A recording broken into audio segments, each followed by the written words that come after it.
is unnatural to me. She is the owner of Family Passages Mind Body Studio in Vancouver. It's the first studio in Canada to specialize in fertility yoga and offer support for women through conception, pregnancy, and postpartum. Sue is the author of the Yoga for Fertility Handbook and A Strong Core for Life. Recognizing the need for more fertility support worldwide, Sue developed a fitness fertility specialist certification course and a fertility yoga teacher training program. Her radio show, Redefining Fertility, is one of the most popular shows hosted on the Women's Information Network. Sue is a passionate speaker and a coach, and is a gift of inspiring others to stand in their power and give birth to their dreams. She is also one of Les Brown's platinum speakers. Ladies and gentlemen, Sue Dumais.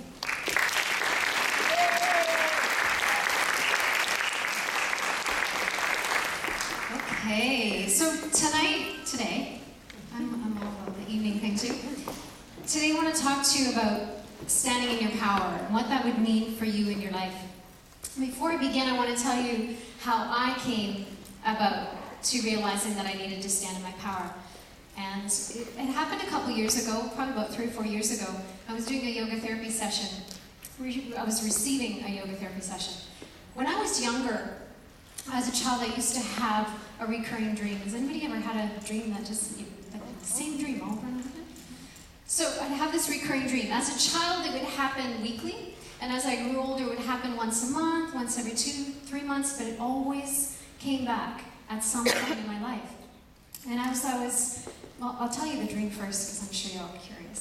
What is this dream she's talking about? So I was really young, I was a child, and I was plopped into this dream where I was running down a hallway and someone was chasing me. And it was an apartment building in my neighborhood. I was running down the hallway as quickly as I could, and then I'd get to the stairs and I'd go down a level and then shoot my way down the hallway again, thinking that the hallway would give me enough distance between whoever was chasing me. And down the stairs again, and I would go down the hallway and down the stairs again and down the hallway, and always this individual, whoever it was always just at my heels. I could feel the energy, the person just behind me. I always had this sense that I was running for my life. My life depended on me getting away. I'd finally get down to the first level of the building, and I could see the exit sign at the end of the hallway, and I would run as fast as I could, and that was when I really started to gain some speed. I'd gather all my strength, and I would just run as fast as I could. And I could taste the freedom and the safety beyond that door. And just when I started to feel like I was gonna be okay, I was gonna get away, I started to feel the distance increasing. And I would slam the door open and bam, there they were. And I would wake up in my bed, I'd be breathing heavy, I'd be shaking, I'd be looking around going, where am I? Always the same dream. Always ended the same way. Never understood what it meant. In the yoga therapy session, I was in a yoga pose. She was holding me in a yoga pose, and I had my eyes closed, and everything inside of me wanted to run, just like in the dream. I was so afraid, and I felt like I had to run for my life. And I said to her, I feel like I want to run. And her response was, imagine yourself running. And just as I took a deep breath, as I always did in that dream, and started to run, I said, no. Something inside of me said, no, not this time. And I said to her, no, I'm done running. I am done running. I've run my whole life. I'm done running. She said, what do you want to do? I want to turn around and face this thing. I want to turn around and see what I'm running from. She's like, okay. So I imagined myself turning around to face my biggest fear. And I started to laugh. She's like, why are you laughing? I'm like, there's nothing there? I'm running from nothing. I'm like, I don't get it. There's nothing there. What am I running from? So I was sitting and I was reflecting on that. I'm like, what is it? And I suddenly realized I was running from me. I was running from my power. I was running from my gifts. I was running from my talents. I was running from my potential. What I'm being called to do in this world is scared me to death. And I ran from it most of my life. Well, I'm here to tell you I'm done running. And when I'm done running, I realized that I needed to stand in my power. I needed to really embrace my power. So what did that mean for me? And that's what I'm going to share with you today.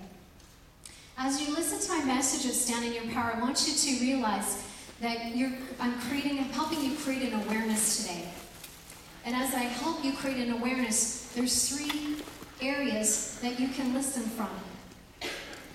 You can watch what happens. So you have 3 sights. Your eyesight, what you see me do up here. Your interpretation is your mind sight.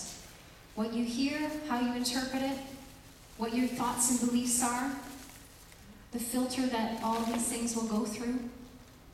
And then there's insight. There's a place within you that knows without thinking. There's a place within you that you can be guided from. This is your inner guidance, intuition, gut instinct, whatever you want to call it. I want you to listen from there. I want you to listen with your heart, not your ears. Filter through the heart, not your mind. Just for today, see if you can listen from that place and see where you go. So I've broken down my message of power into the letters of the word power. So P stands for purpose. And we heard this throughout the day. What is your purpose? What are you being called to do? Do you know what that is? Some of you may, some of you may not. Your purpose is like a foundation. Your purpose is also a filter. So every decision you make in your life, whether you realize it or not, is filtered through your purpose. So if you don't know why you're here, you end up making decisions kind of in this gray area. Well, I kind of like that. Well, this is kind of interesting. You dabble in a lot of things. And I did that as well. I wasn't really clear what my purpose was. So I would get into something and I would do something for a while. I'm like, okay, well, that I don't want to do that anymore. Now I'm going to do this. Well, now I'm going to do that. So I kind of found myself kind of jumping back and forth and being very passionate about everything that I got into. There was always something missing. There's always this void in this area of my life. And when I had trouble conceiving, as you can tell by my bio, I've had my own fertility journey, which has allowed me to help other women conceive a child. When I conceived my son, I thought that was it. I'm meant to be a mom. That wasn't it. There was still this emptiness, this void. Something was missing. It wasn't until the last 2 years that I got very clear on my purpose. In the last year that I actually wrote out a purpose statement. I know what my purpose is. I know why I'm here.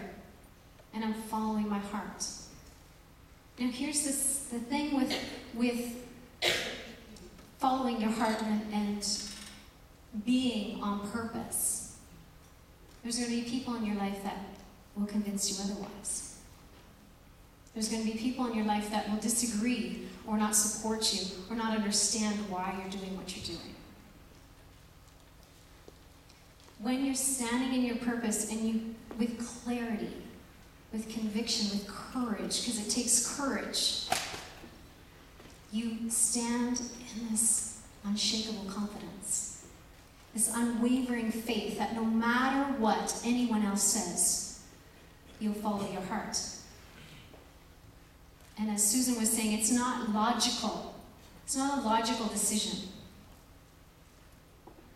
It doesn't make sense sometimes to me why I do what I do.